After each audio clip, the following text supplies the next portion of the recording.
What's up, bikers? I'm Johnny Thompson from Fit for Racing, and today we're going to talk about how to taper properly for key events in your calendar.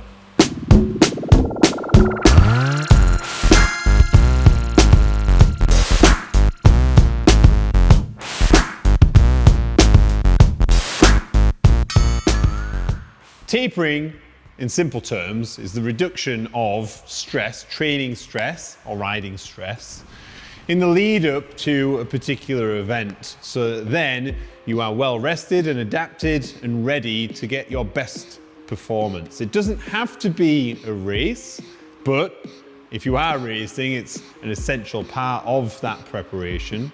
It could be a holiday or simply a long weekend riding where you want the best out of it.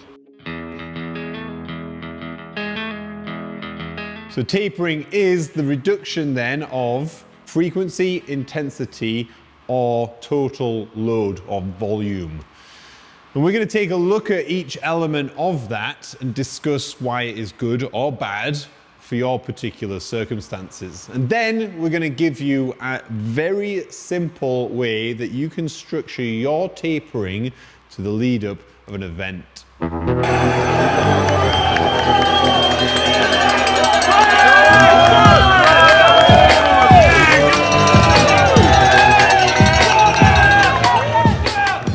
So first of all, let's take a look at our preferred version of tapering, which is the reduction of volume. It's just volume. So we keep the frequency the same and the intensity the same. So this has been tried and tested and suggested the best way for most people to taper. The duration of the taper differs. We'll take a look at that later. But ultimately what we want to do is reduce the training all the way by 90% up to a couple of days before your event. So we've reduced by 20% to start all the way down in a scaled manner so that then the volume of training is reduced.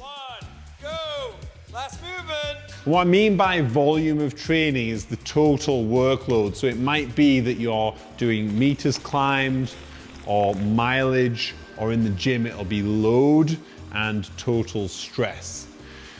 So with the intensity remaining the same and the frequency remaining the same, take a look at your weekly schedule, and let's say if you train 5 times a week, what we want to do is then reduce the volume of the training sessions within each of those 5 training days, but keep doing 5 training days.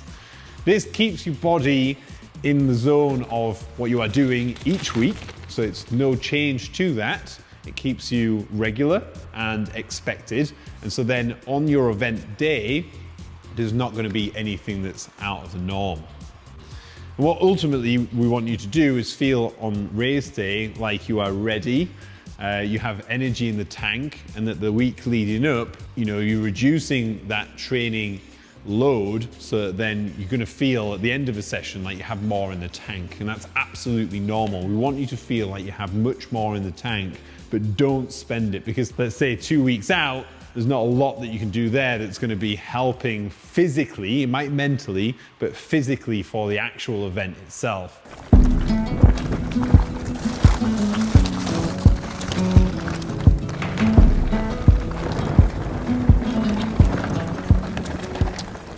So on a 7-day taper, we like to do 7 days because it's super easy to program around, expect, and structure so that it's the same each time and still be making progress with your fitness. So on a 7-day taper, take a look at the days leading up, reduce by percentages of volume, but not intensity and not frequency, apart from the day before the race.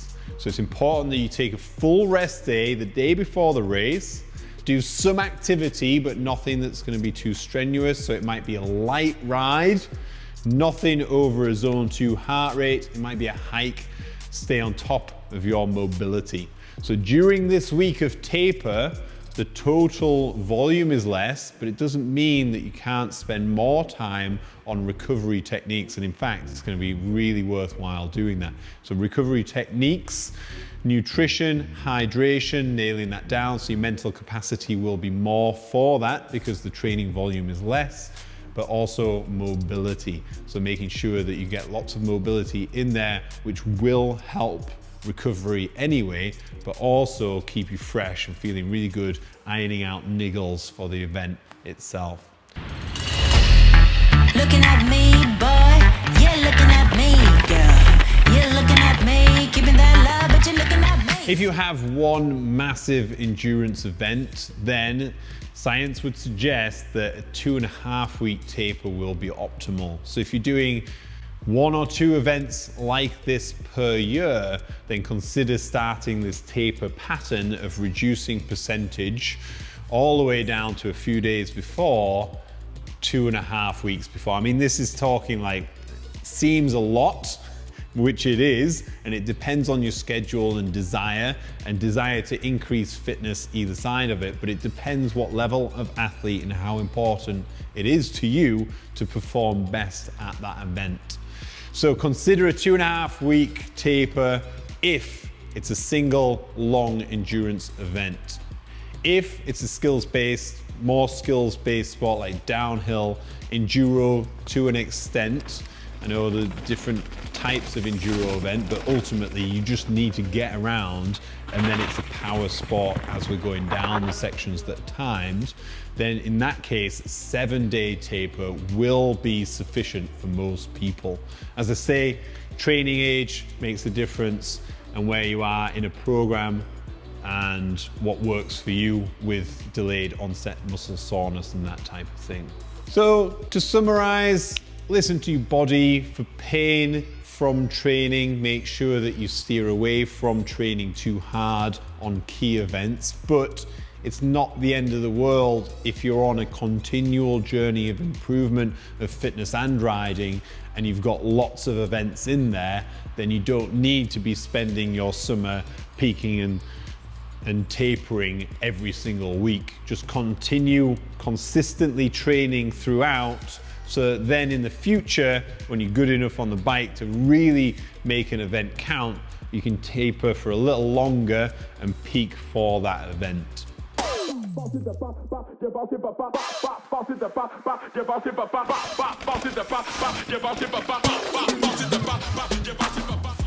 I hope this has summarized our position on tapering reasonably well. If you have any questions about it, please comment below or email us and we'll gladly help. Hopefully there's enough in here that you can really now structure your training to peak and taper to get the best out of events that you have planned this year and next. And if you haven't already, check out fitforracing.com, where we have bespoke programs specifically for your discipline. So if you're an enduro rider and you simply want to get better, then that's the place to go. Follow a program, taper for events, and then see how fucking great you can be on the bike. I've been Johnny Thompson from Fit for Racing. Until next time, peace.